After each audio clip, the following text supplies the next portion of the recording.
to do with Facebook ads or Trackify or anything else that you might normally be used to hearing from me about.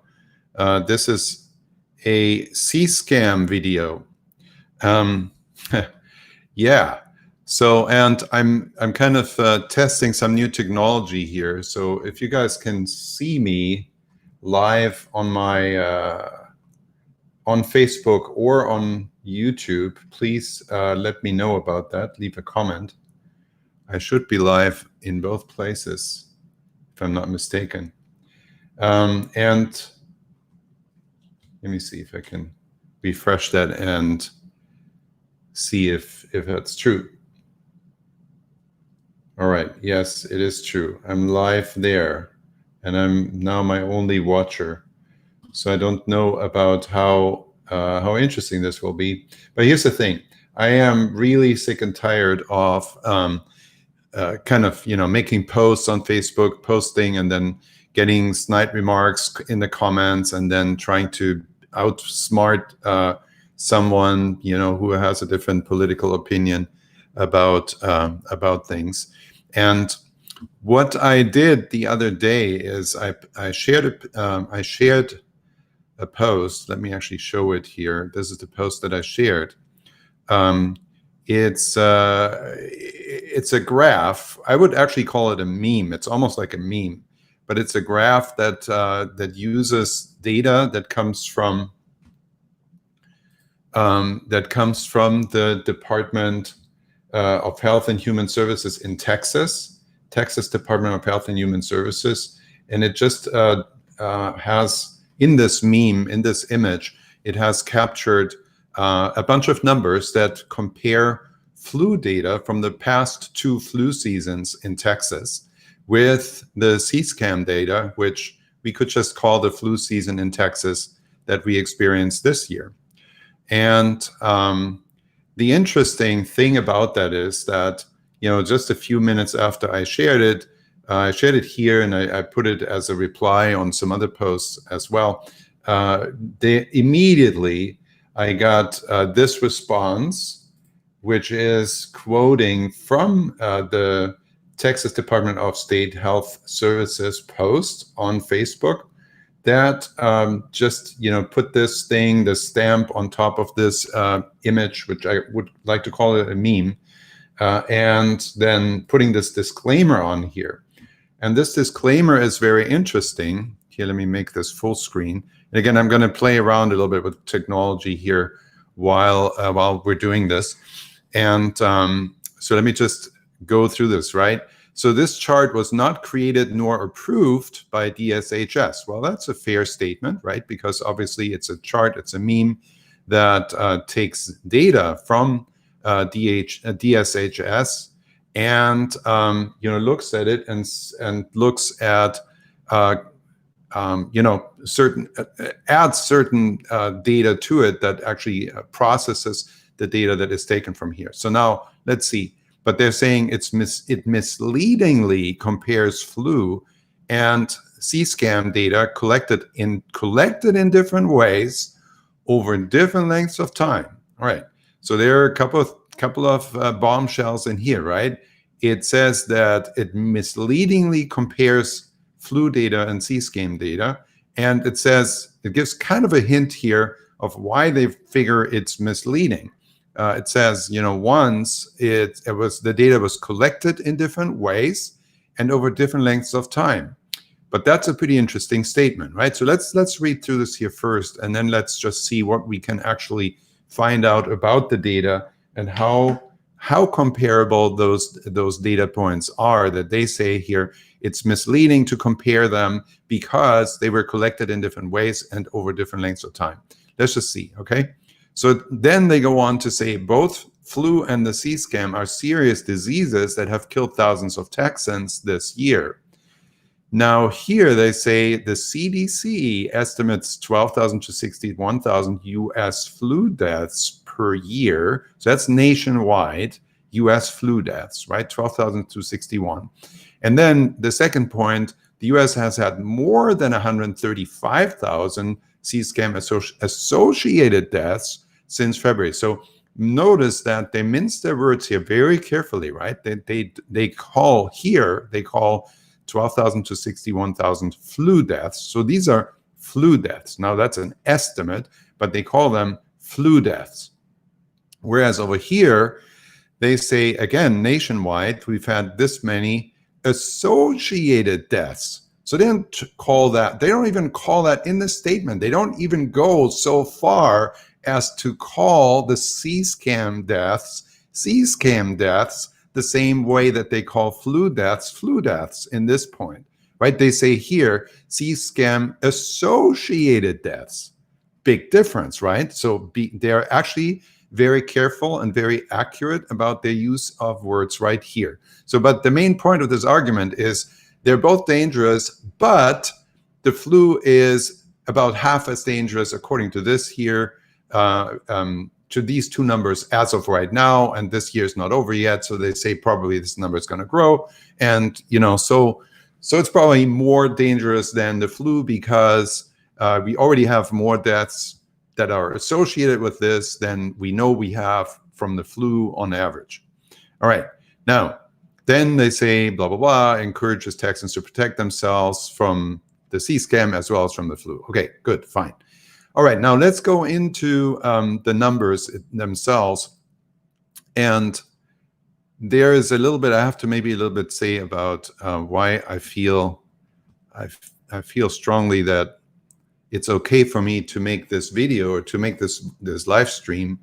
The reason why I feel that I'm qualified enough, I'm not a doctor, I'm not a person who has experience with epidemics, or pandemies or anything like that. But I do have experience with looking at data and judging and evaluating data and comparing data points and form an educated opinion about what kind of data is comparable and what kind of data is not so comparable.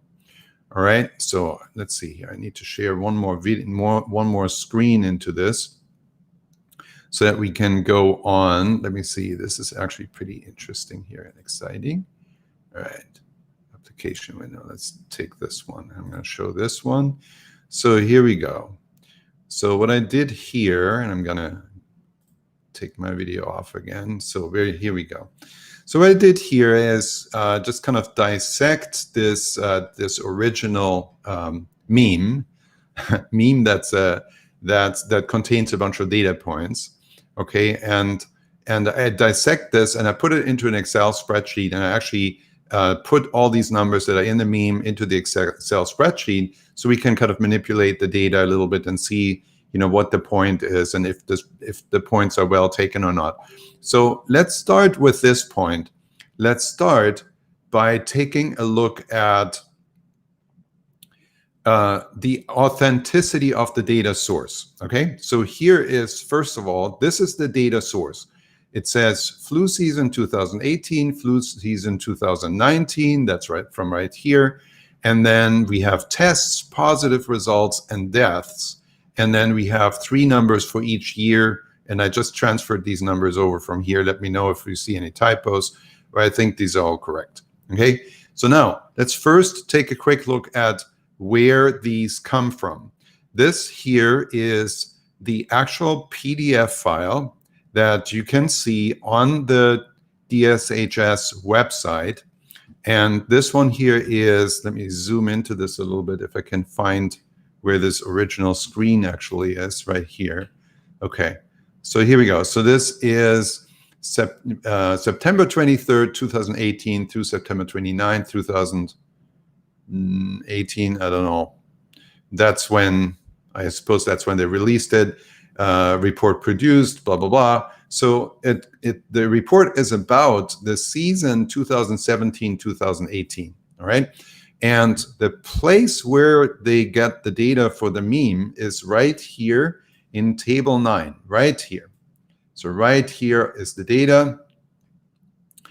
So this here is even broken down by age. So that meme, the image doesn't go so far as to actually digging that deep into that. But here are the actual numbers. Here are the numbers of death are right here, and the test data is further up. So the data comes from these charts here, and it's just a verbatim picked out these numbers out of these charts. All right.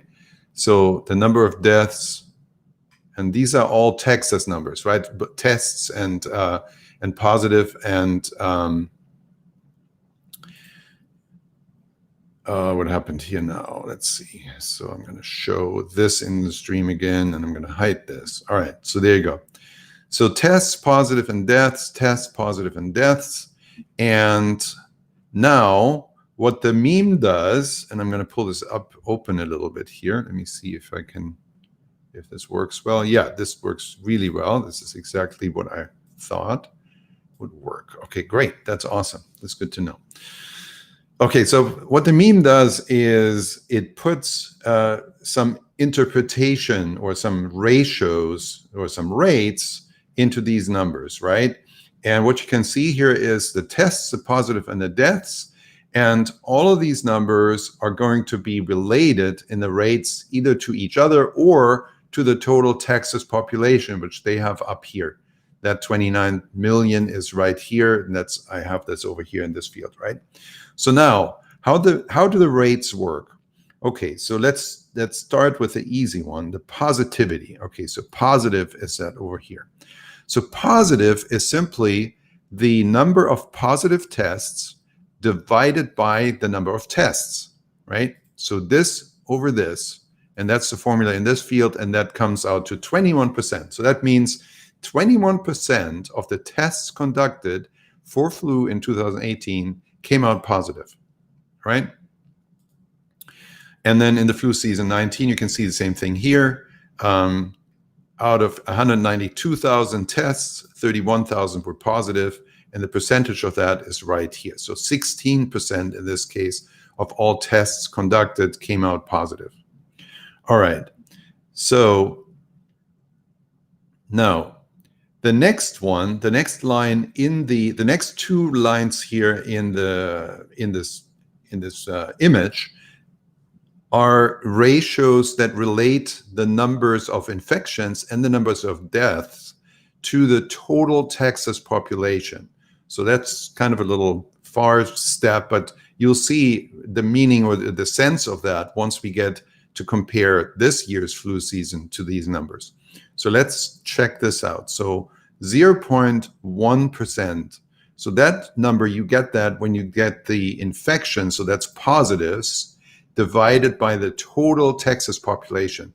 So it's 35 million divided by almost 35,000 divided by almost 30 million, and that's 0.12%. So that's this number, right? Rounding it to 0.12% would be what you want to do. So here it's 0.11%, and this number comes from dividing 31,000 over almost 30 million right here. All right, so that's that. And then the same way they've determined the death number here, or the death ratio.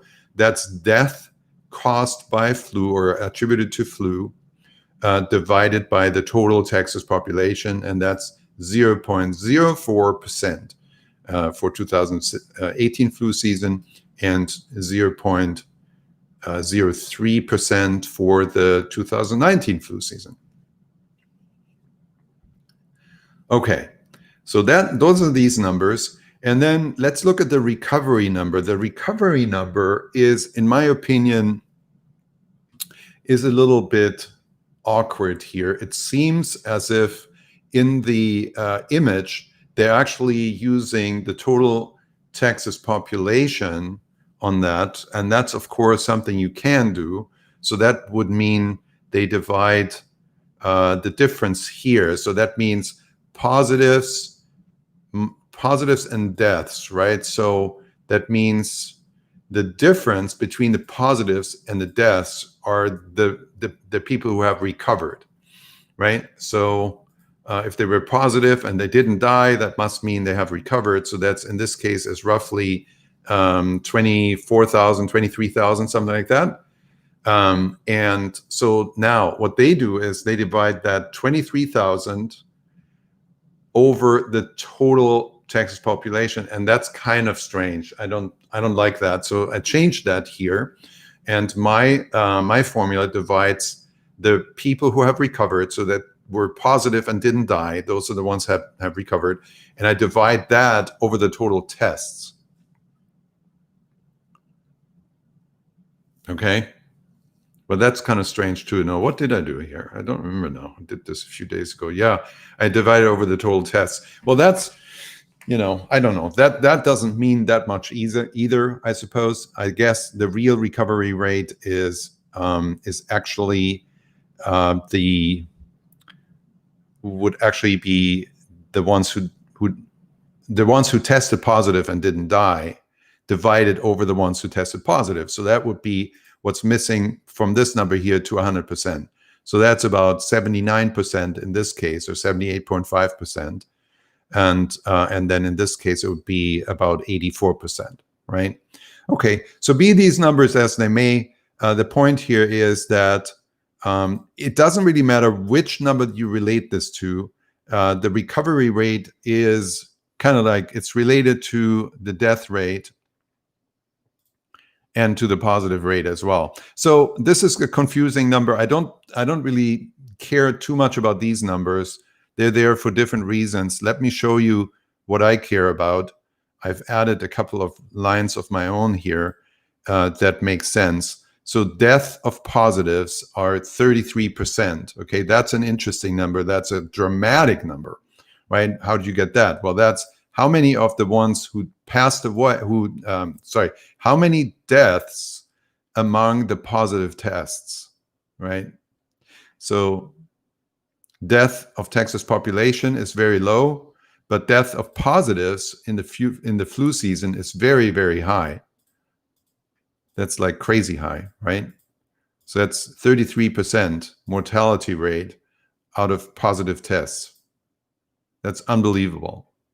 It almost seems like there must have been positives. There must have been people that died from the flu season who weren't tested or something like that. Otherwise, these numbers are just unbelievable. But these are numbers that come from the DSHS, right? So that's their numbers. And this here is another number that's interesting metric that relates the number of tests to the total Texas population. So in this case, we have 165,000 almost were tested off of a total population of almost 30 million. And that's only a little more than 0.5% of the population was tested. In 2019, we had pretty significantly more tests, right? And assuming the population is about the same, it probably grew a little bit, but let's just take that. It's going into the denominator of the equation here. So, and it's a vastly larger number than this. So if that's even just a little bit larger, the difference in the percentage in the ratio here is not going to be that much. So we get this amount of tests over the Texas population, and that's pretty interesting too, right? So fairly low. Now it becomes really interesting, of course, once we pull this open here and we compare this to the CScam or to the 2020, whatever infectious disease season. And what you get here is a dramatic difference from the flu season in the amount of tests. That is by far the largest difference here in the numbers that we see here, right? So here we have under 200,000 tested, around 0.5%, well below 1% of the population was tested. And here we're approaching 10% of the Texas population having been tested. So the amount of tests is just dramatically higher. Over 10 times more people were tested it's going towards 15 times more people were tested this year in Texas than in the past two flu seasons. So that's huge. Now here's the amount of positive tests, and then here's the amount of deaths. And we're just going to look at these numbers in a minute and we can actually update them live to the data that is published in the same place on the DSHS website right now. So you see, with these numbers, the ones that we looked at here that are so dramatic are, the positive tests. It was 21% here, it was 16% here, and it's 8.5% here. So the positives among the tested are quite a bit lower. That's half, but that depends on, it has something to do with how many people are tested. But yet the positives are vastly higher than the numbers in the flu season. The positives are almost 10 times. They're like 8 times as high as in the past flu seasons. However, related to the same amount of positives, the people who died from this disease in this year is still much lower than in the flu season numbers here, right? So the deaths are lower while the positives are vastly higher. And that, of course, causes this number to be vastly different than it was before. So we have this here going on, just under 34% of positives died in 2018. This one here, 32% of positives died. And here we have only 1.2% of positives that died. Okay, so let's hop on over one more other place. I want to go, let's see, I think I have a direct link over here.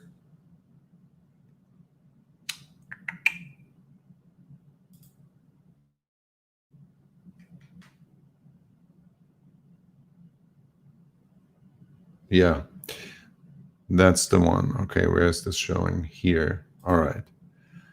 Okay, so here we go. So these are the numbers actually updated right now.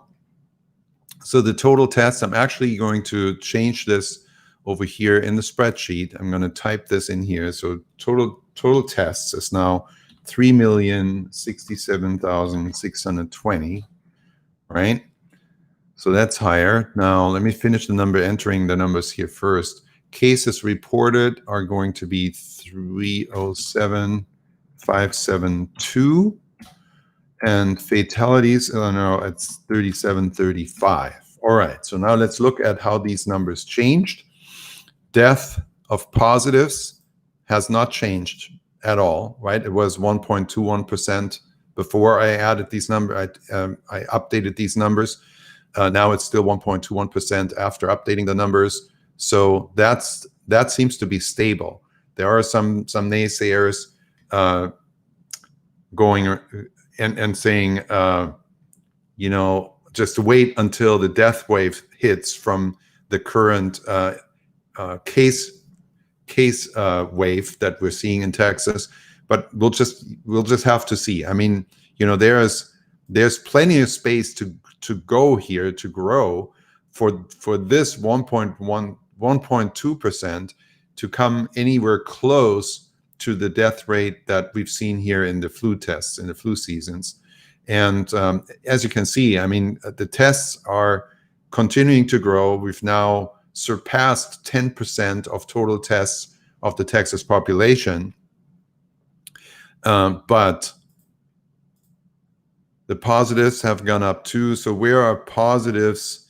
That would be interesting. Positives of compared to Texas population. Let's make another row here, and let's call it positives of Texas population. That seems to be the thing that's missing here, right?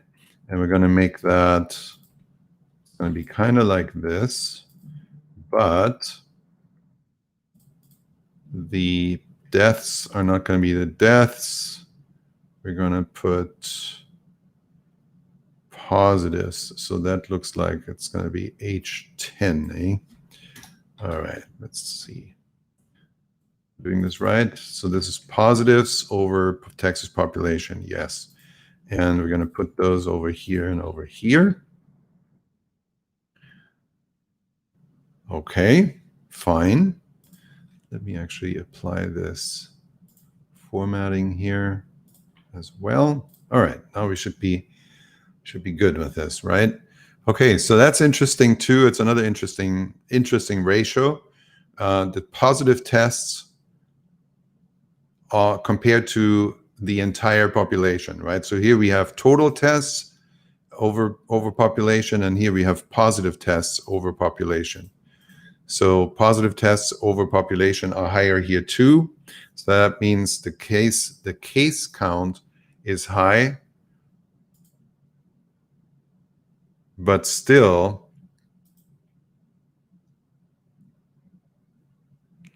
the death rate, the death count is low. And that's where this line also comes in. The death of Texas population, we have even now still three times deaths to go until we're even matching up with the flu season. I mean, that's the main here. This is almost 4 times to go until we match up with the flu season. So I think what we can tell from these numbers here is, so one thing that I'm not sure about is why does the DSHS adamantly state that these numbers are not comparable?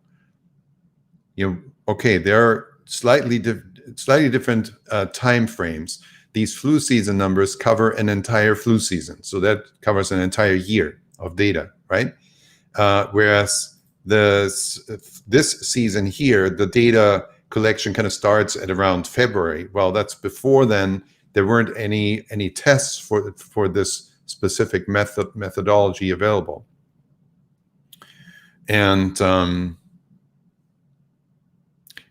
so it's less data. But then again, the amount of tests conducted and the amount of positives, they are already up to speed of each other, right? There's not going to be any more positives coming from more tests. It seems like positives, let's see, where's the positive over testing? Positive here, 10%. That number hasn't changed either from when I updated, before I updated it to now, right?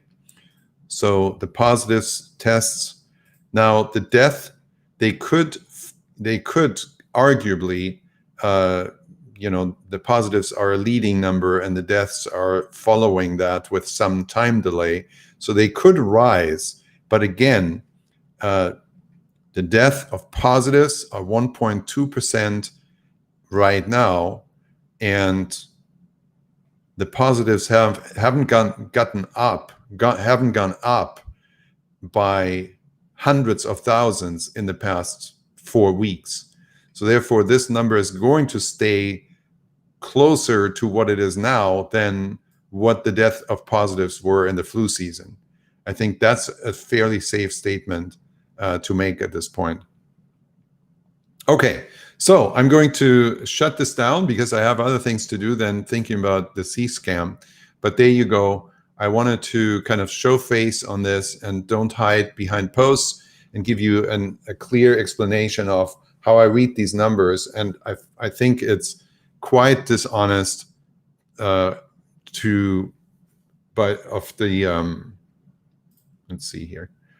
It's quite dishonest of the DSHS to come in here and just give a blanket statement saying it misleadingly compares the data just because they were collected in different ways and over different lengths. And then making this US data argument against, to support the idea that you can't compare data that was specific to Texas just because US numbers supposedly differ from it. That is a total non-argument. I mean, Texas is a large enough sample. The sample size of the flu was large enough for them to release the numbers here in their reports every year. And so back then they thought, oh, a test sample size of 165,000 is plenty. And now they have a test sample size of 3 million. So how should this not be comparable?